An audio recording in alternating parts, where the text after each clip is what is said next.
Hi, and welcome to Blind and Knitting, a podcast that is all about knitting, crafts, mental health, disabilities, and lots more. So it's a journey really about what I've been through my life, and to show some of my products, give some tips hopefully on how to manage things. So I'm Donna and I am legally blind. So I have a guide dog, and I'll try and introduce her to you now. Kenzie. This is my dog Kenzie. Come here, girl.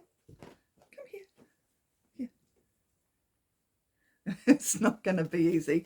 Anyway, my guide dog, here we are, I'll show you. Look, Kenzie. That's my baby girl. She's just a honey, and I couldn't go without her. But I've been struggling with losing my sight for the last 10 years. I was 26 when I was diagnosed, but the last 10 years has really I've had to make a whole lot of changes within my world to manage it. So things like crafts and knitting, which I've always loved, has always been a passion of mine. I stopped basically when I started losing my sight. I kind of lost confidence in everything. And then I started thinking, well, actually, that's not okay.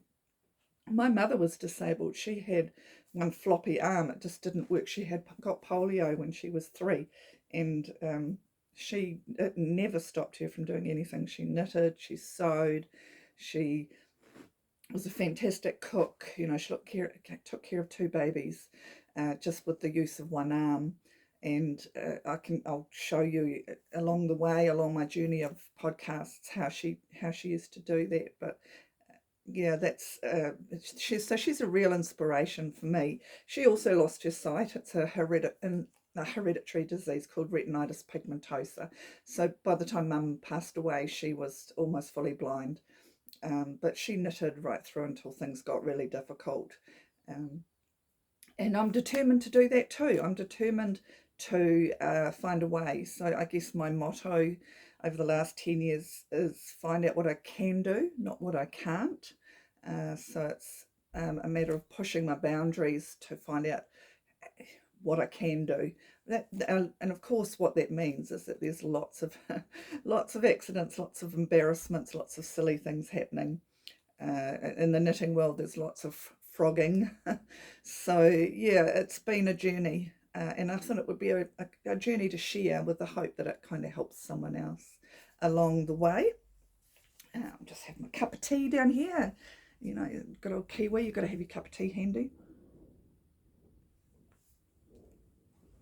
So yeah, so that's a little bit about me. I have 2 children, 2 adult children, and I have 6 grandchildren. And yeah, I just love being a grandma and nana, so that's really lovely and keeps me busy during the weekends, etc., when I see them.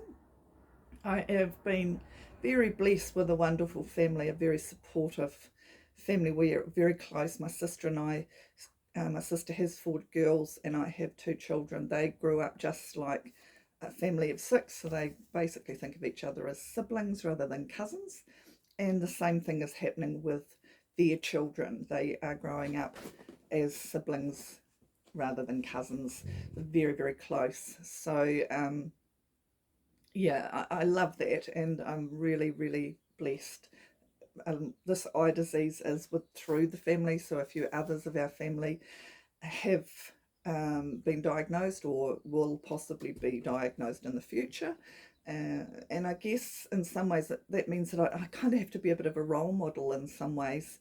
I feel like there's a bit of pressure there to show them that there's an alternative. And I said earlier about mental health. So my mum, she didn't cope very well, and she did struggle with her mental health along the way. She was very old world, as she should have been. She was a different generation to us, and so I kind of thought to myself, I'm really not going to.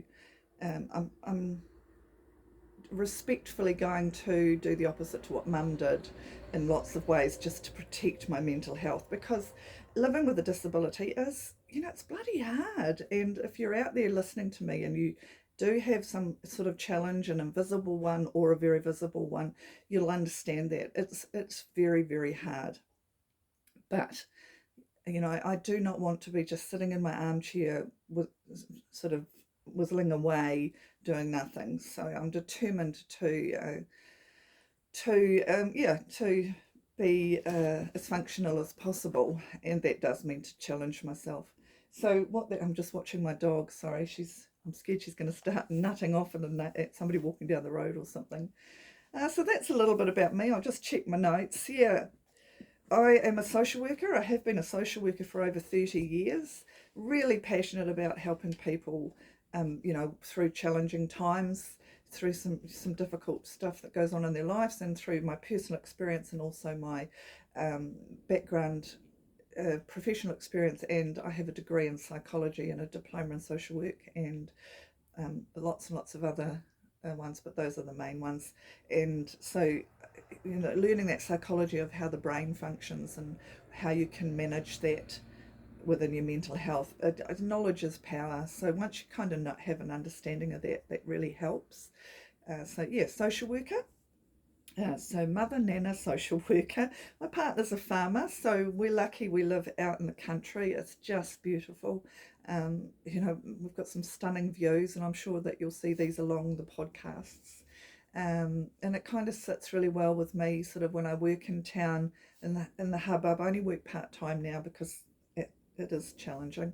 But when you work in the hubbub of town, it's lovely to come out into the quiet of the rural living, animals. And so we have chooks. I love my chooks. I had a scrambled egg for breakfast from my very own chooks.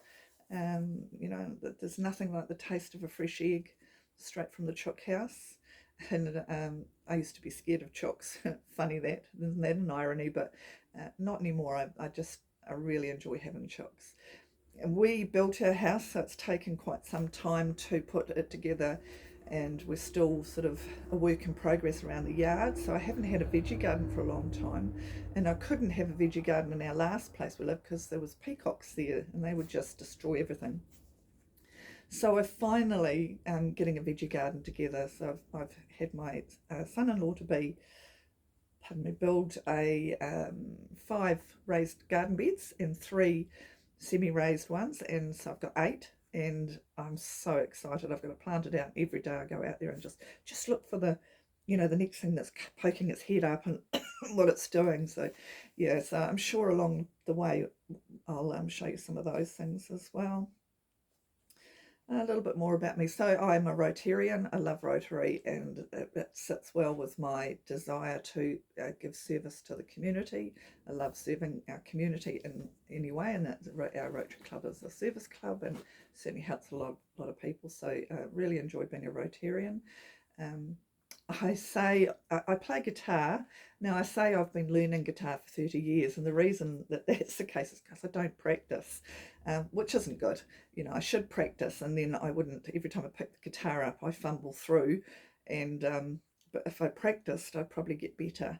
But I still enjoy it, and that's all that really counts, is that I enjoy it. I meet once a week with a group of people, and we have a jam session, and it's fun. That's great for me, regardless of whether I practice or not. So I try not to be hard on myself, but every Monday I get excited when I get home, saying, oh, that was so much fun. Right, I'm going to practice for 10 minutes every morning. Next Monday comes along, wipe the dust off the guitar. But I enjoy it, and it's really fun. The other thing that I've done for years, and I have just given it up, although I miss the exercise of it, is belly dancing. So just some form of dance is really good for our mental health, and belly dancing was my choice. Yes, I've never been the greatest at it. Again, I really loved it. I'm passionate about it, and so we performed for old folks' homes and that sort of thing. So it was a lovely troop of girls. I've got some good friends out of it, which has been wonderful. So I have just stepped away from that, but in further shows I might show you some of my costumes that I've made, just to have a little bit of glam in the podcasts. So, so as I say, I've knitted all my life. My dad knitted. He was a farmer, amongst other things, policeman and a farmer, and a publican. And he used to make his own slippers for shearing and knitting his hats, etc. And he started me off when I was about 4 by showing me knitting. And then my mum, who was also a knitter, sort of helped me follow that on, the passion of knitting and sewing. So as she did, so I learnt from mum and along the way. What that did do, I guess, is that it did show me. I learnt the good old fashioned way, and I'm wearing a good old fashioned jersey. It's an old raglan sleeve, V necked, built knitted in the squares. So knitted in pieces and sewn together. Nothing wrong with it. I love this jersey, but it was the last one I'll probably ever knit like that. Possibly, you should never say never, but I'll talk a little bit more about this soon, and how that's part of the relevance of my journey. Um, yeah, so I was very good at crafts at school, etc. And my first job was in a fabric shop, curtaining shop. It was upholstery and curtaining, but I made all my clothes out of upholstery, so and curtaining, which was great fun.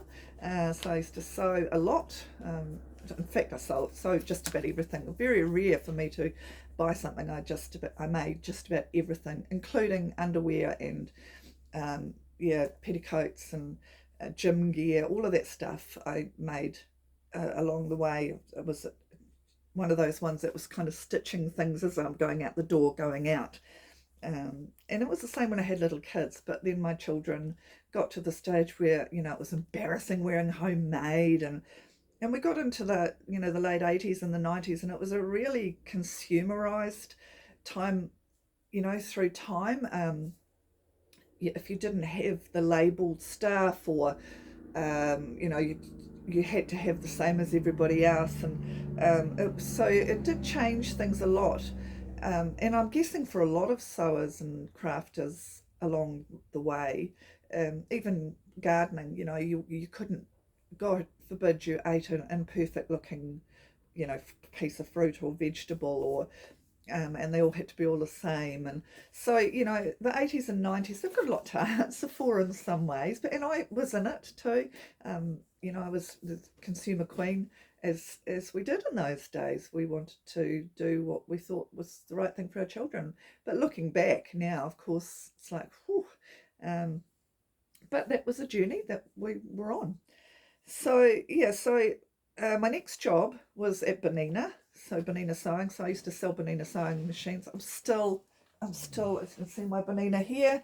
I'm still. This isn't a sales pitch at all, but I love my Bonina sewing machine. I just think they're the bee's knees. Probably because it's what I. Oh no, I think my first one was a Singer, a good old fashioned Singer, and then maybe a Faff, but. Um, excuse me. Um, so that was my second job, or my what I call my adult job, because my other one I was 11 and to 17, and then at 17 I got the job at Bonina. I left school to go there, so I learned how to sell sewing machines, but also did all the crafts and sewing and mending.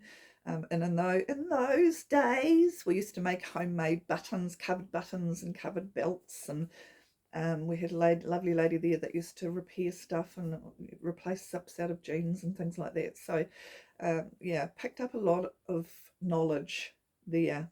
It was a good time for me for sewing, and I just did so much then. I think I did a little bit of curtain making. Hated it, just straight sewing. Never enjoyed that in a curtain shop. And I did some dressmaking and made some ball gowns and that at home to make some money.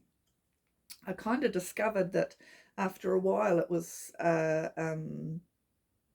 too much of a responsibility, especially the ball gowns. I remember my cat, my Siamese cat, went to sleep on top of a ball gown that I'd made, and it was all ruched, and it was silk and ruched, and just it was stunning. But he went to sleep on it and put greasy jelly meat pores all over it.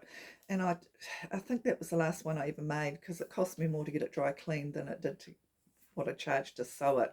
And I thought, no, I wanted my sewing and my stuff to not be a burden, not be a something that I didn't enjoy. Although I did sell a lot of crafts, I went to the Martinborough Fair and things. So, but then again, the risk of that is that you're kind of making so much of it, and it takes away the joy. So that was a time when I had a young family and needed money, so I did it to help out with the family finances. Uh, and it did take away a wee bit of that passion for a while, but it's all come back as I've got older, which is really fantastic. Hence, sitting here with you, talking about it, because it's I just get so excited by crafts and sewing and knitting and things now. I've had to find different ways to do things. You can imagine being. So when I say I'm legally blind, I'm totally blind all around here. I've got just a little wee tunnel of vision that is kind of like looking through a toilet roll. So I can read something, but only if I'm looking at the words. I just get tired if I read too much. I can sew, as long as I concentrate on the needle. Threading the needle's interesting. But my banana has a needle threader, which helps. And I've learned some skills along the way with my knitting to help me. So, and I thought I would sort of hopefully along the way give you some tips and things in these podcasts on how to manage sort of physical challenges. And those sorts of things. So I thought I'd have a little tip section in each of my podcasts that I'm planned to do. Yeah, so that's my journey about going. I also, I do care about the planet. And as I say, in the late 80s and 90s, we were consumers. I've tried really hard not to be too much of a consumer. I really like slow fashion rather than fast fashion. I still go and buy stuff at the warehouse if it's there, but that is really fast fashion. It's designed for you to just buy, and just consume. And whereas slow fashion is really, knitting your own fabric and sewing your own materials, and it's a lot more satisfying. So I'm not perfect. I still do go out and do the slow fashion, the fast fashion, but I really, really love slow fashion and the ethos of that. And for things like gardening and being a bit green and gentle on the environment, I try and decrease my footstep as much as I possibly can. You do save money when you do that as well. That's kind of a bonus as well from saving money. In future podcasts, I'll show you some of the things that I've made along the way, like my favourite facial scrub made out of coffee grounds, etc. I have done a lot of homemade soaps and homemade cleansers and cleaners and face products. So along the way I can show you those as well, just for something different. It's probably my Blind and Knitting is really a knitting podcast with lots of crafts and sewing as an add-on along the way. And as I said about mental health, I am really passionate about people's mental health and trying to maintain that. I've suffered with anxiety all my life. It's something I've managed, and at times I haven't managed. And so I've kind of learned some skills along the way on how to cope with that. I find knitting would be one of the best things for my mental health ever. And one of the reasons why is so serotonin and dopamine. Serotonin is the happy drug. You have serotonin in your brain. So every time you do something that is repetitive, that you enjoy, you get a serotonin hit. And every time you do something that has a reward at the end, you get a dopamine hit, which is a double whammy of good stuff. And so knitting for me is the serotonin. It's the knitting is serotonin. Then you finish the row or the garment and you get this boost of dopamine. So it's really good for your mental health. That's your happy drug and your a reward drug, hormones or neurotransmitters they are in your brain. And yes, they're really good for you. So anything that is repetitive and has a reward at, an end that you enjoy, will give you some serotonin and dopamine. So mowing the lawns, you're going up and down the rows, so serotonin, finish the lawns, get a dopamine hit. So anything, walking, anything like that. So, and my serotonin hit choice is knitting and crafts. I suppose when I said that things have been a challenge, and they have been the last 10 years, particularly losing my sight more and more, so that I look like a totally functioning person. It's one of those invisible things, so people don't even realise how blind I am, to be honest.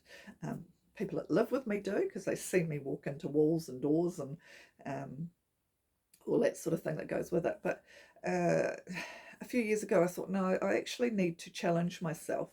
I found what I was doing a couple of years ago. I was not in a good space. I had couldn't find work, and was losing my sight more, and was starting to feel quite depressed. And I thought, no, I need to get up and set some challenges. So I'm doing 60 challenges to 60 years old, so 60 to 60. I've done 10 challenges, so I've only got 50 to go. And the challenges that I put it on Facebook, and I asked people's ideas. So it's some really cool ones. I mean, there's the obvious ones like I'd love to swim with dolphins. I haven't done that. I've actually done quite a lot of stuff, but I got my nose pierced the other week. That was a challenge. I would like to go on a hot air balloon, and what's another one? And a really nice one that someone suggested was to write 60 letters of gratitude to 60 people and give them out. I haven't done that one yet. I'm going to wait till winter when it's nice and snug and you can sit by the fire and write these letters of gratitude. But I really like that one. Donate $60 to charity choice. So I've got so many fun things to do. So I'm doing 60 challenges to 60. And I'll keep you up on those as well. Yeah, they're fun. I'm really enjoying that. But what it's doing is just keeping me motivated. It's also when you push yourself. So like in March this year, I did Outward Bound. So that was a huge challenge. It was a big challenge. And I did things like waka, rowing in waka, which I'd never done before. So that's ticked off. Sailing in a sailing ship, ticked off. Camping solo out in the bush, ticked off. So lots of things I ticked off at that, but it really got me started on this journey. So don't be afraid, don't be frightened. So that's kind of me in a nutshell. I've gone on and on. Yeah, so looking forward to getting to know you all. I will. My goal is to do this weekly for a while, and then maybe as things settle down, I'll change to every 3 weeks, because I won't have a lot of finished objects weekly. But for now, I'll try and load one up weekly just to get the ball rolling, so to speak. And this is my intro one. So yeah, knitting as my main key. So I was talking about this one. So this has kind of started me on my new knitting world. I've actually become reinvigorated with knitting, so much so I knitted this jersey about 5 years ago, and it's one of those good old fashioned, and all you knitters out there will know this, like a shepherd or a patent. I actually went looking for the pattern, couldn't find it, but just a good old fashioned straight, if I can stand up, I don't know if that's any good. So just, square raglan sleeve, just nice and plain, but it's beautiful wool. It's from Skeins, and I'll link them down below. It's called Rose Nip or Rose Hip. Now I did write this down, let me have a look so I can get it right. I just love the colour, and I think that's what kept me going, because I was getting a bit tired of just doing plain old square raglan blah blah blah. But it's safe, because in the past I used to do a lot of errands and laceworks and stuff, but I was scared with my sight on what I could do, so I stuck to plain, but the colour kept me going. So this is Skeins, and it's the vintage line, and it's called Rose Hip, and it's 153, shade 153, and it's the most beautiful rosy, dusky rose sort of colour. I just love it. And the vintage, I loved the wool. It's a 100% New Zealand wool. It is a wool, so it's not soft and squishy. It's a wool, so it's very much a sort of a warm, juicy. I have quite a sensitive skin, but it's not scratchy. I think it was when I first knitted it, but it's had a couple of washes over the years. It's had more than a couple, but it's been washed over the years and it's softened, which is really nice. But I loved the wool so much, but I hated just the boring and tedious sewing it up. You know, it's like, oh, here we go. And so someone introduced me to Truly Myrtle, which is Libby Johnson's pattern. And so I found this pattern, which is called Oatmeal. And I thought, oh, it's got, but what really excited me is it had shaping in the waist. It wasn't square. It was a nice modern sort of neckline. It was done in garter stitch. And it just looked like it fit nice. It was knitted in the round from bottom up. And so it was something totally new. And so I loved this wool so much that I brought another jersey lot worth. And I brought, so it's the rose hip, and there's the tag. You can see that. So I brought this one at the same time, and this is called Elaine, and it is shade 150, and it's just a beautiful fawny cream, just a very natural colour. Again, it's 100% New Zealand wool from Skeins. Love Skeins wool. So I started knitting that, and what a learning journey that was. It was such a learning journey, but these patterns are so easy. Thank you, Libby. They are so easy to follow, and she has links and videos. And so I knitted it. I knitted the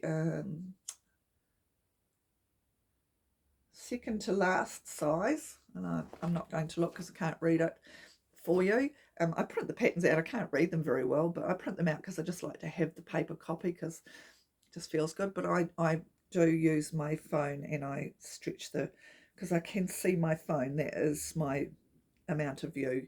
And so I knitted this, and the learning in it is wrap and turns. Never heard of wrap and turns before. Short rows. Never heard of short rows before.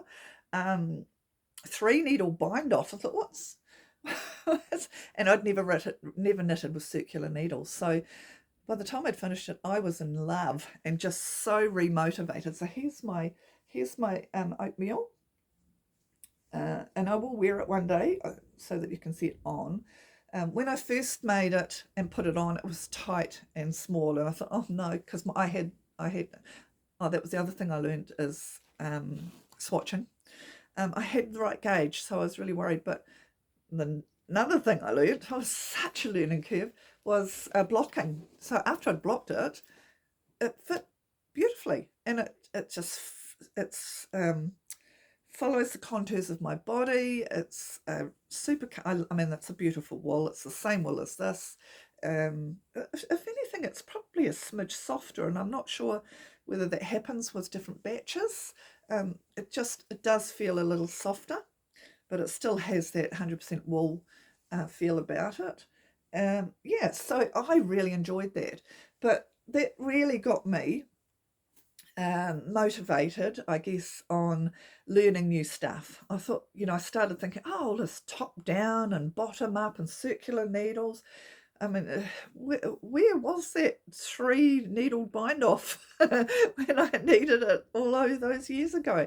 Just amazing. Yeah, really good. So that's got me all excited about knitting again. So what I did is I set up a knitting group. We call ourselves Y Knit. So we live in the Waisadrapa, and we knit. So Y for Waisadrapa, why knit? Why knit? Yeah, and I've loved that. We've learned from each other. I've got a whole new circle of friends more now, which is great for mental health. As you can see, I'm getting excited because I'm just sitting forward. Yeah, and it has reinvigorated me with my knitting. Uh, yeah, but I mean, I still love sewing. I thought I would show you. So yeah, so this is the intro. So I don't want to get into whips and FOs and all of those sorts of things, which is all learning curve again. So that's my intro. My plan is to show you some whips, show you some FOs, show you some crafts, let you know what's happening in the garden or with my chooks, and talk about sort of hand knitting and but wrap it all up around the desire to support your mental health and well-being, and that's my goal, is to help with that. So I hope you listen, come along on the journey. Blind and knitting, you can subscribe down the bottom. I have no idea how to do that, another learning curve, so I will be doing that. And I will try and put some links in, which is also something new for me as well. But I'll manage, I hope. But I look forward to our journey and have a great day. Bye for now.